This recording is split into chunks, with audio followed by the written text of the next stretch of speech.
Hello, this is Ashee from Crafting with Ashee and welcome to this card making tutorial. Thank you for joining me today. This is the stamp set we're going to be using. It's called Frosted Forest. I'm sorry about the glare, and I love this set because it's one of our sets that has the matching stamp set, dies and layering stencils, and we're going to be using all of those today to create a lovely card. And this is the card we're making today. It's this lovely autumnal birthday card. And you can see here we've got this lovely group of trees that's been coloured in using the matching stencils and then cut out with the dies, and I love just how beautifully it's all come together. So let's get on and make this card. I've got everything set up in my stamping tool, and I'm going to stamp initially using Memento Tuxedo Black, and we're going to stamp all three trees in one go, so give them all a really nice ink up. And the reason I've used the stamping tool is so that if I don't get a good impression the first time, I can easily just do it a second time without any problems. And it also allows me to stamp them all together. There we go. So let's put that aside. And now we are going to proceed to do some colouring. So I'm going to hold down my piece of paper to my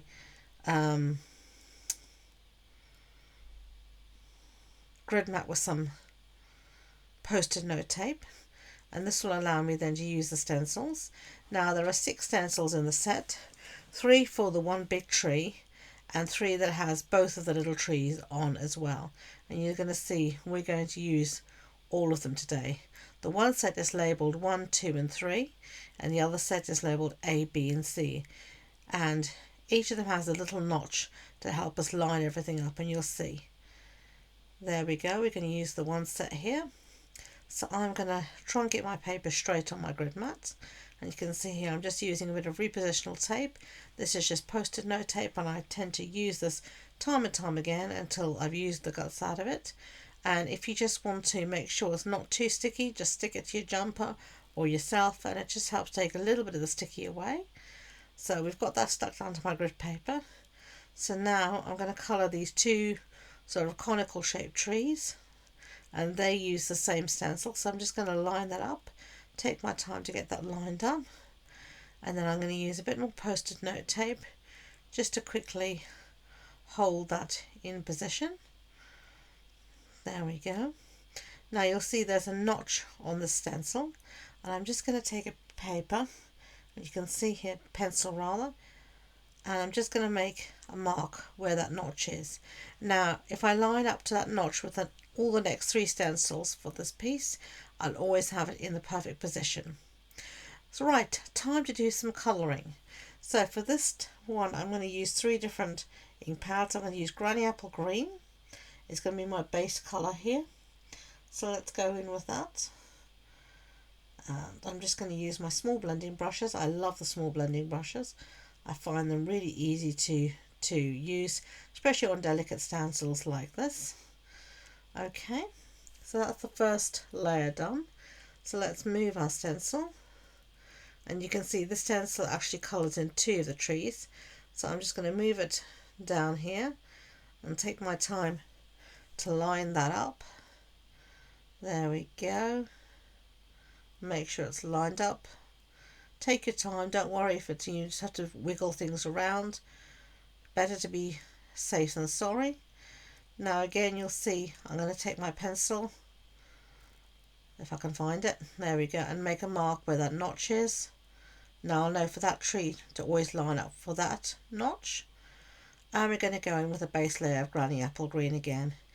And actually these 3 green colours are not colours I would normally put together, but I'm very happy with the colour combination and how it's turned out. Now I should say, if you want, when you want to clean these stencils, just run them under the tap and they clean up a dream. I usually just fill the basin with some warmish water, not really warm, just warm water from the tap, plonk them all in, and the ink just runs off them and there's no problem. They clean up like a dream.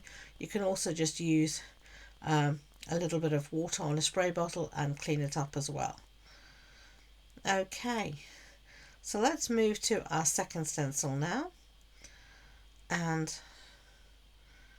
close up our ink pad. I tend to always close them up as I go along so I don't drop anything in them. And our next colour we're going to use here is, I think, is Shaded Spruce.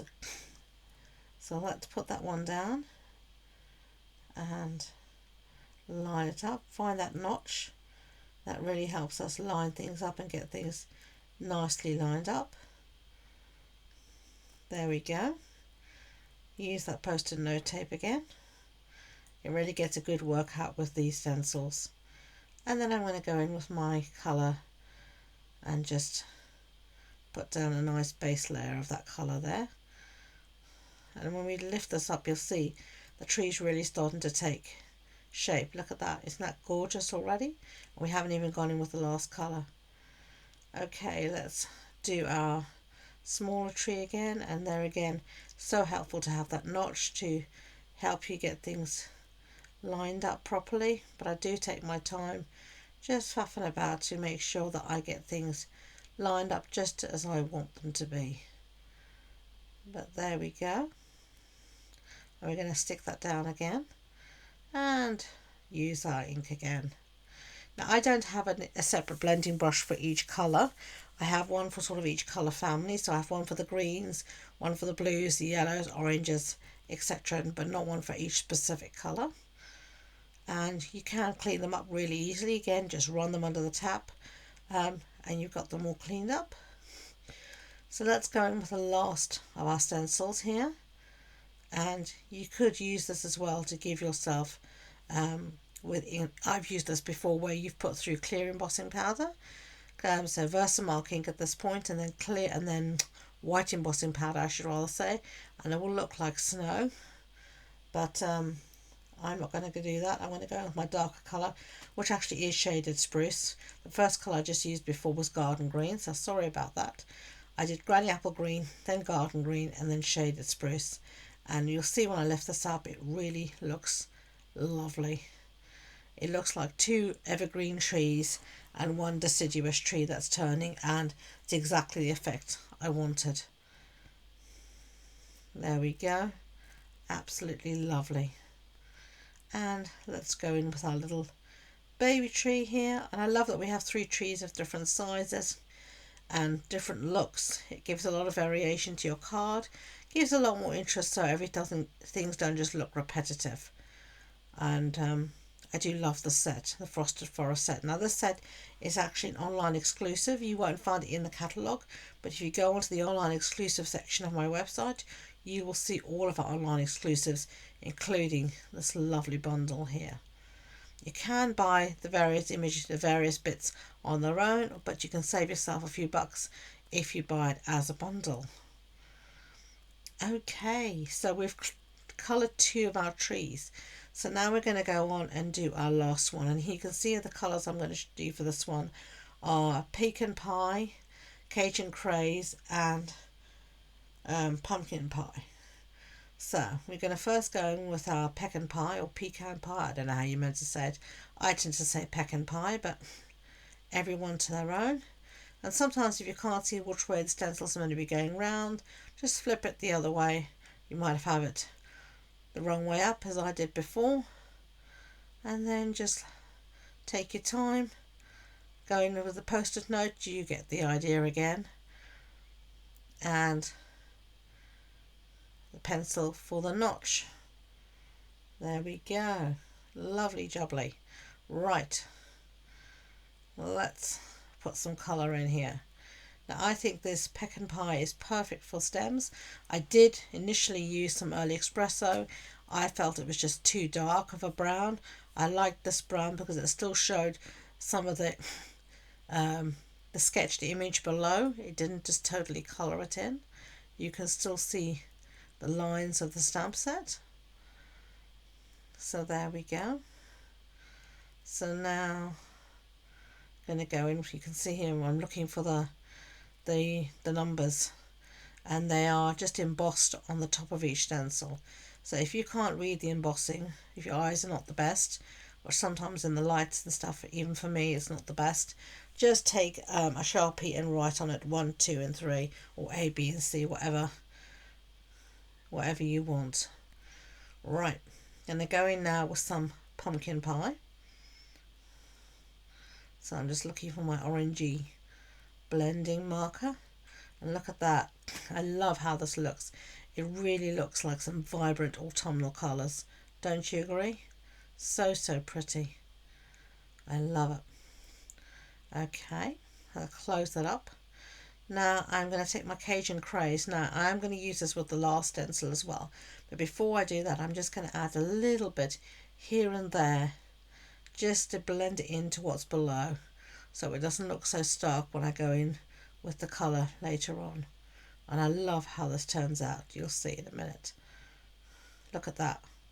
Isn't that gorgeous? Doesn't that just look like a perfect autumn tree?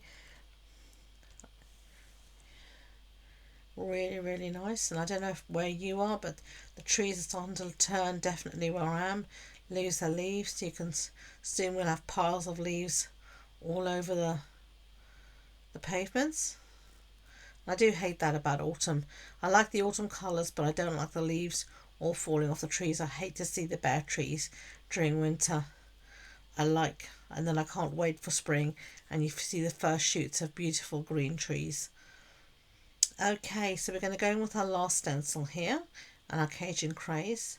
Now I should say the last half of this video got lost. I don't know what happened, but I lost the footage somehow. I've searched and searched, and I don't know, maybe the camera shut off, something happened and I didn't record. So I will just talk you quickly through what I do for the last half of the card. There we go. Isn't that beautiful? Oh, I do love these trees. They've just turned out so beautifully. Okay, so now I'm going to cut these out using the matching stencils, the Frosted Forest Stencils. And here you'll see the finished card. As you can tell, I struggled with the coverage. What I did is the card base is a standard A6 card base. That's an A4 sheet cut in half and then folded in half, and that's in Cajun Craze. Then I've got a piece of basic white cardstock that measures 14.35 centimetres by 10. And I used that for the insert, and then I took another of the same size and I pushed it through the birchwood embossing folder. And then I took a strip of boho blue designer series paper, and that measures 14.35 centimetres by 5 centimetres. And I stuck that on one half of my card. Now I've popped up some of the trees, and some of the trees are laying flat, and I've just organised them, arranged them as you can see. Then I stamped our little sentiment, birthday wishes for a day as great as you are, and that's stamped in Cajun Craze. And then I've just matted it on a piece of cardstock, and then I've just embellished it with a few of our regal foiled dots, and there you go. So I hope you enjoyed this card. If you did, I'd be grateful if you could give it a thumbs up, and don't forget to hit that notification button. If you want to know any more information about the project, the supply list, the measurements, it's all on the blog post, and you can find the links to that and all my social media links in the description box below. So thank you again, and until next time, enjoy being creative. Bye.